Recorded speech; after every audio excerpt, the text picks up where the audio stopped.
Yes, alright. Tukaba tugiye gutangira agafilimi kacu n'umunsi bakise Black and Love. Ati mama, uzi neza ko ibizamini byegereje kandi uno munsi akaba ari wo munsi wa nyuma w'ibizamini byacu. Oh Barry, okay, nta kibazo. Okay Barry, nta kibazo. Urabizi neza ko ndi mama wawe, ibibazo by'amashuri byo ntubyiteho, ndaza kuvugana na mwarimu wawe. Ariko mama, urabizi ko mwarimu atabyemera, atakemera ko nkora ikizamini mbere yuko dukora ibizamini. Tindaza kuvugana na mwarimu wawe. Wowe icyo ugomba gukora gusa ugomba kwiga ndetse ugatekereza ku masomo yawe no ku bizamini byawe, nta kindi. Oh mama, urakoze cyane. Mwana wanjye mukundwa, icyo wakifuza cyose wowe ujye umbwira gusa. Oh mama, nzagerageza ibishoboka byose ndebe ko amasomo nayatsinda, kandi urabizi neza no mu ishuri ntago ndi umuswa.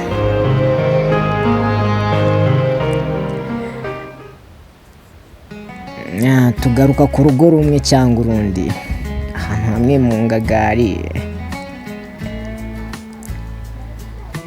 Reka tumwite Serafine.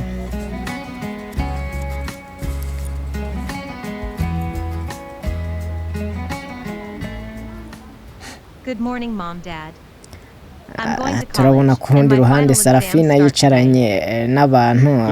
Ati good morning mama, mwaramutse mama, igitondo cyiza mukundwa.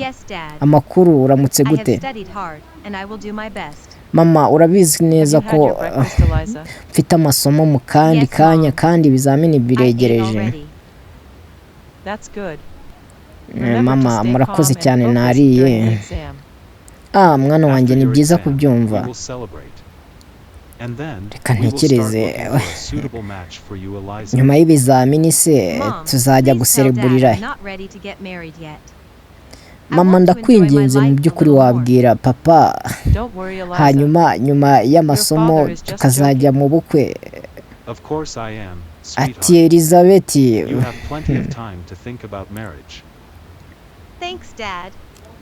I want to focus on my studies. Atushimire, turakoze daddy. Ndashaka gutekereza ku masomo gusa, ubu ntacyo nitayeho kindi. Mama, uramfasha buri kimwe cyose, ndetse ndatekereza ntazatuma mwicuza. Twagarutse mu kigo. You haven't paid your fees. Please, teacher. Give me just Bari yararimo arasaba imbabazi, ati wambabarira mwarimu. I promise she will pay it soon. Mbabarira umpe ikindi cyumweru kimwe, ababyeyi bambwiye ko bazishyura school fees. I understand. Ndetse mbere ya kino cyumweru ndatekereza ko bizagenda neza. Ati ndakumva, ariko ntago wajya mu kizamini mutarishyura amafaranga y'ishuri. Ati ndakwinginze mwarimu, iki kizamini nicyo cyonyine nizeye, mbabarira ngikore. Ndetse ndakwinginze, ababyeyi bambwiye ko bazishyura amashuri. Ati ntabwo ushobora gukora ikizamini. Rero nubwo bimeze bityo, mbabarire Beri, ntago byakunda. Mbere yuko mwishyura school fees, nta kindi cyo gukora. Mbere yuko mutarishyura school fees, ntacyo nagufasha. Ati ndakumva birakugoye, ariko ibyo bibazo bizakemuka. Beri yagiye ababaye cyane bamusohoye mu ishuri. Ubwo yaragiye hanze yifata amapfubyi, ibibaza byinshi. Gusa mushiki wacu twigana Eliza yaje kuvuganira umuhungu wacu. Barry is a good student. Atariko mwarimu wamubabarira kuko iki kizamini wenda ukamuha amahirwe niba ababyeyi bamubwiye ko bazishyura nta kibazo. Ati yo Eliza ariko uri umukobwa w'umutesi koko ugira impuhwe. Barry ndizera neza ko atakubeshya mwari mama, school fees zo bazazishyura. Ati weri urakoze cyane ni byiza. Ariko Eliza uri umunyampuhwe cyane. Okay, calm down. Ati tuza, okay ndajya kuvugana nawe.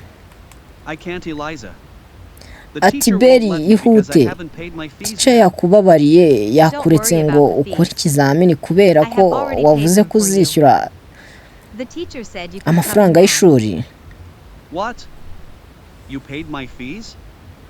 Ati teacher yavuze ati waza ugakora nta kibazo. Nyuma yo kumaze kwishyura school fees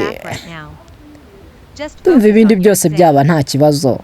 Ati don't worry ntugire ikibazo.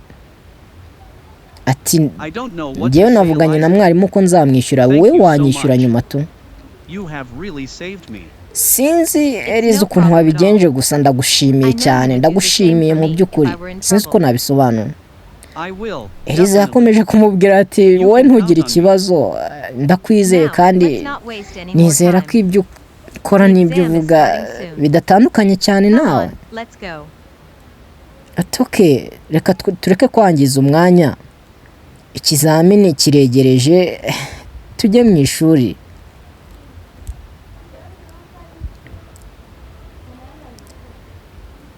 Bafashe inzira bajya mu ishuri.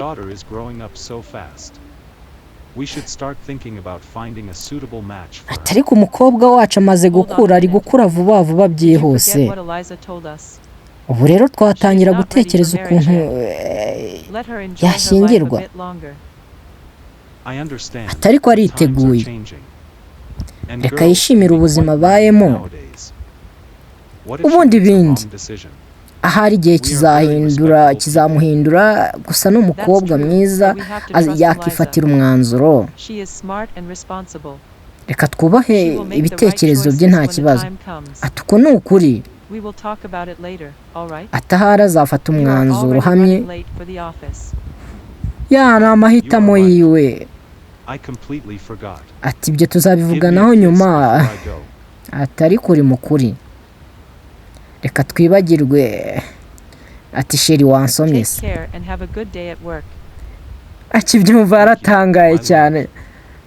Ati sheri rero witeho ugire umunsi mwiza n'akazi keza.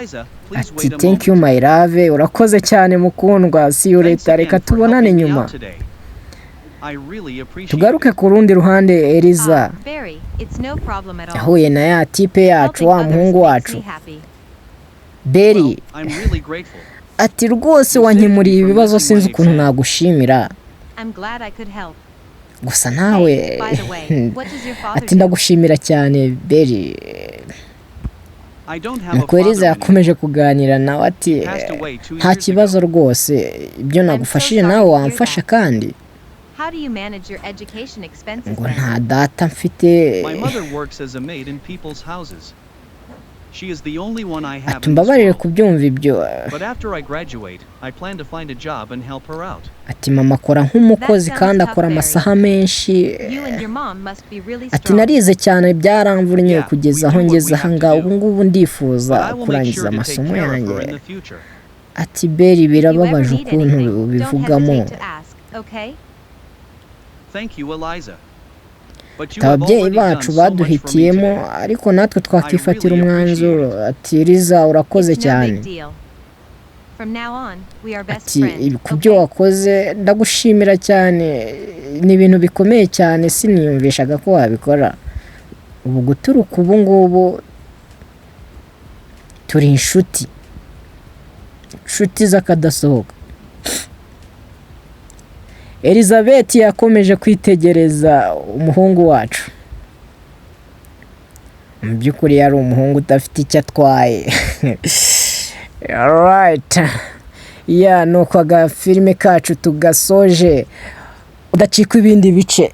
yes nyuma yuko turangiza kano to be continued wari kumwe na Sky Impa New Version TV.